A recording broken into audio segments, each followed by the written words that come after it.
Chapter 3, 1 week. As she went trudging through the snow, Laura made herself feel cheerful. Mrs. Brewster was hard to get acquainted with, Laura thought, but she could not always be cross. Perhaps this evening would not be unpleasant. So Laura went in, snowy and glowing from the cold, and spoke cheerfully to Mrs. Brewster. But to all her efforts, Mrs. Brewster answered shortly or not at all. At supper, no one said a word. The stillness was so sullen and hateful that Laura could not speak. After supper, she helped with the work again and sat again in the darkening room while Mrs. Brewster silently rocked. She felt sick from wanting to be at home. As soon as Mrs. Brewster lighted the lamp, Laura brought her school books to the table. She set herself lessons and determined to learn them before bedtime. She wanted to keep up with her class in town, and she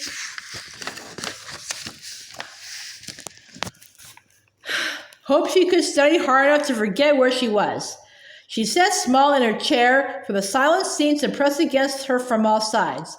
Mrs. Brewster sat idle. Mr. Brewster held Johnny asleep on his lap and stared into the fire through the stove's open draft. The clock struck 7. It struck 8. It struck 9. Then Laura made an effort and spoke. "It's getting late. And I'll say good night."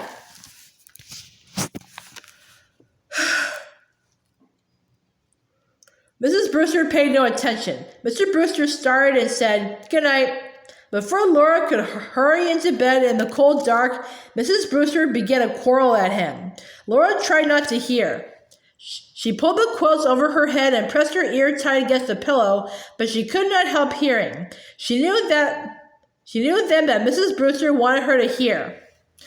For Mrs. Brewster said she did not sleep for a hoity-toity snip that had nothing to do but dress up and sit in the schoolhouse all day. She said that if Mr. Brewster did not put Laura out of the house, she'd go back east without him. She went on, and the sound of her voice made Laura feel sick. It was a sound that enjoyed hurting people. Laura did not know what to do. She wanted to go home, but she must not even think of home or she might cry. She must think what to do. There was nowhere else to stay. The other 2 houses in the settlement were only claim shanties.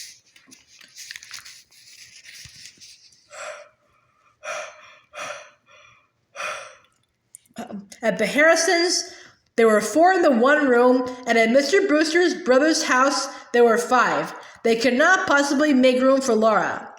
She did not really make Mrs. Brewster any work, she thought. She made her bed and helped with the kitchen work.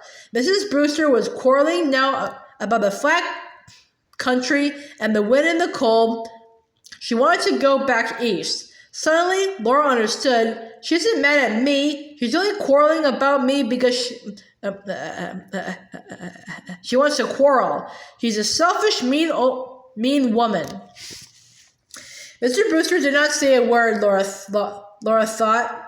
I've just got to bear it too. There isn't anywhere else I can stay. When she woke in the morning, she thought, I have only to get through one day at a time. It was hard to stay where she was not wanted. She took care to make no work for Mrs. Brewster and to help her all she could. Politely, she said, "Good morning," and smiled, but she could not keep on smiling. She had not known before that it takes 2 to make a smile. She dreaded the second school day, but it passed smoothly. Clarence idled instead of studying, and Laura dreaded that she must punish him again, but he knew his lessons. Perhaps she would have no trouble with him. It was strange that she was so tired at 4 o'clock. The second day was over, and the first week would be half gone at noon tomorrow. Suddenly, Laura caught her breath and stood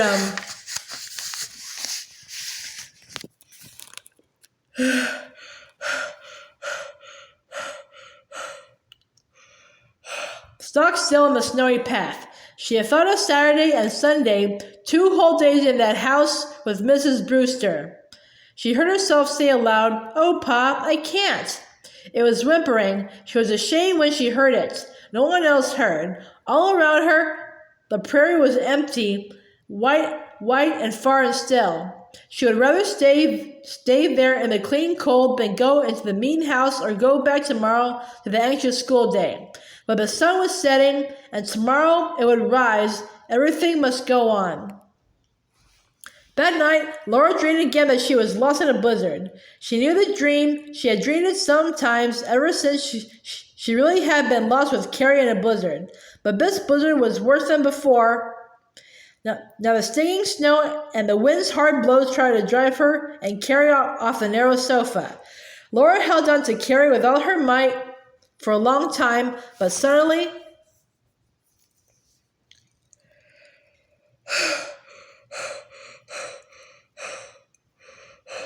Carrie was not there. The blizzard had got her. Laura's heart stopped in horror. She could not go on. She had no more strength. She sank down into the dark. When Pa came driving from town on the bobsled, he called to Laura, "How about going home for Saturday half-pint?" Mom, Mary, and Carrie and Grace were so surprised. Mary said happily, "Oh, Laura." Mom's whole face lightened with her smiling. Carrie hurried to help Laura take off her wraps, and Grace jumped up and down, clapping her hands. "Charles, why didn't you tell us?" Ma said, and Pa answered, "Why, Caroline, I said I'd do a little hauling. Laura's little."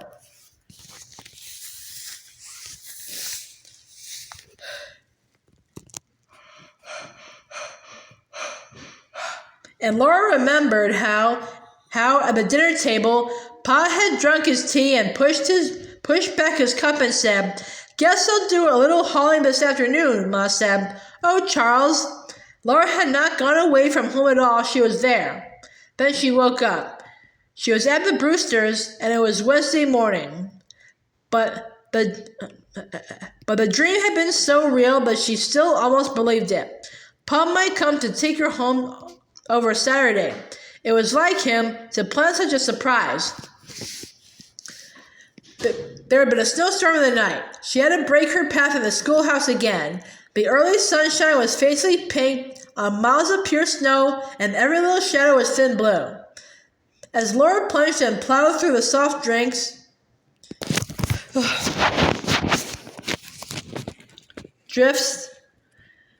she saw Clarence breaking a path for Tommy and Ruby behind him. They fluttered to the school shanty's door at the same time. Little Ruby was covered from head to foot with snow. Even her hood and her braids were snowy. Laura brushed her and told her to keep her wraps on until the room was warmer. Clarence put more coal on the fire while Laura shook her own wraps and swept the snow through the cracks between the floorboards. The sunshine streaming through the window made the shanty look warm, but it was colder than outdoors. But soon the good stove's warmth made their breaths invisible. It was 9 o'clock, and Laura said, "School will come to order." Martha and Charles came in panting, 3 minutes late. Laura did not want to mark them tardy.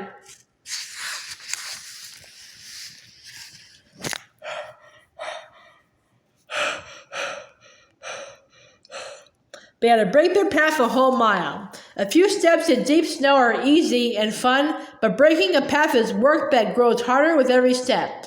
For a moment, Laura thought of excusing Martha and Charles this one time, but that would not be honest. No excuse could change the fact they were tardy.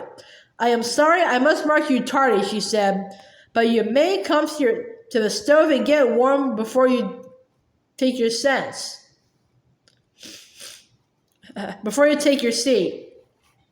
"We're sorry, Miss Ingalls," Martha said. "We didn't know it would take so long." "Breaking a path is hard work, I know," said Laura. And suddenly, she and Martha were smiling to each other, a friendly smile that made Laura feel as if teaching school were easy. She said, "Second reader class, rise, pass to the front." And Ruby, the second reader class, rose and came to stand before her.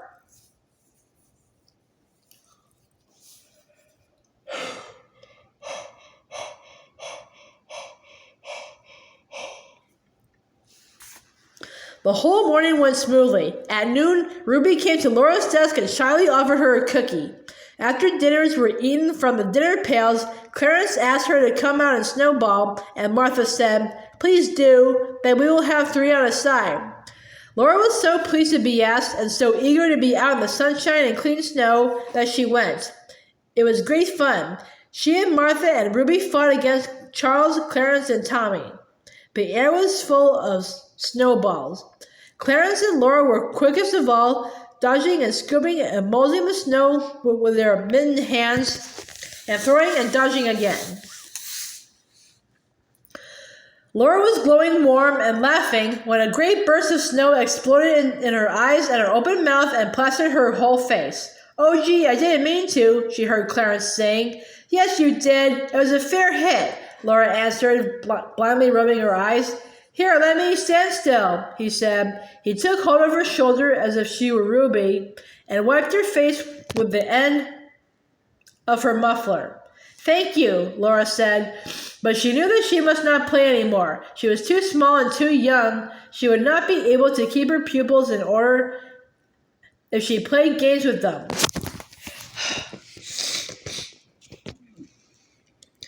That very afternoon, Clarence pulled Martha's hair. Her brown braid whisked across his desk as she turned her head, and he caught it and gave it a tug. "Clarence," Laura said, "do not disturb Martha. Give your attention to your lessons." He gave her a friendly grin that says plainly as words, "All right, if you say so, I don't have to."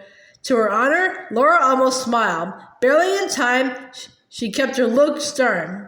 Now that she was sure that she would have trouble with Clarence. Wednesday was gone. They were only Thursday and Friday. Laura tried not to expect that Pa would come for her, but she could not stop laughing.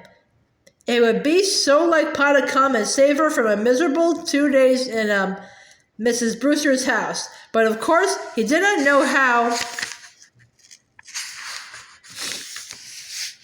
miserable it was. She must not expect him. But surely he might come if the weather were good. If he came, there were only 2 more evenings to endure, and then Friday night at home. Still, she did not expect him. She must not, or she would be so disappointed if he did not come. They were missing her at home, she knew. If the weather were pleasant, surely he would come. But Friday morning, the sky was stormy and the wind was colder. All day at school, Laura listened to the wind, afraid that its sound would change to a blizzard's howl and the shanty suddenly shake and the window go blank. The wind blew colder through the cracks. Its sound rose, and from every drift the snow scudded across the prairie. Laura knew now that Pa would not come. 24 miles in such weather was too much for the horses. How am I going to get through the time till Monday? Laura thought. Wretchedly, she turned her eyes from the window and saw Charles sitting half asleep. Suddenly, he jumped wide awake. Clarence had jabbed his arm with a pin. Laura almost laughed, but Clarence caught her glance and his eyes laughed. She could not let this pass. "Clarence," she said, "why aren't you studying?" "I know all my lessons," he replied. She did not doubt it. Clarence learned quickly. He could keep up with Martha and Charles and have plenty of idle time. "We will see how well you know your spelling," she said. She tapped upon her table. "Third spelling class, rise. Come forward." The shanty trembled in the wind with that every moment howled. The shanty trembled in the wind that every moment howled louder around it. Heat from the red-cheeked stove melted the snow that was blown through the cracks and made wet streaks on the floor. Clarence correctly spelled every word that Laura gave him, while she wondered whether she should dismiss school early. If she waited and the storm grew worse, Charles and Martha might never reach their home. It seemed to her that the wind had a strangely silvery sound. She listened. They all listened. She did not know what to make of it. The sky was not changed. Gray little clouds were moving fast above the prairie covered with blowing snow. The strange sound grew clearer, almost like music. Suddenly, the whole air filled with the chiming of little bells, sleigh bells. Everyone breathed again and smiled. 2 brown horses swiftly passed the window. Laura knew them. They were Prince and Lady, young Mr. Wilder's horses. The sleigh bells rang louder and stopped, but a few bells shook out small trinkets. The brown horses were standing close outside the south wall in the shelter of the shanty. Laura was so excited that she had to steady her voice. The class may be seated. She waited a moment, then, you may all put away your books. It's a little early, but the storm is growing worse. School is dismissed.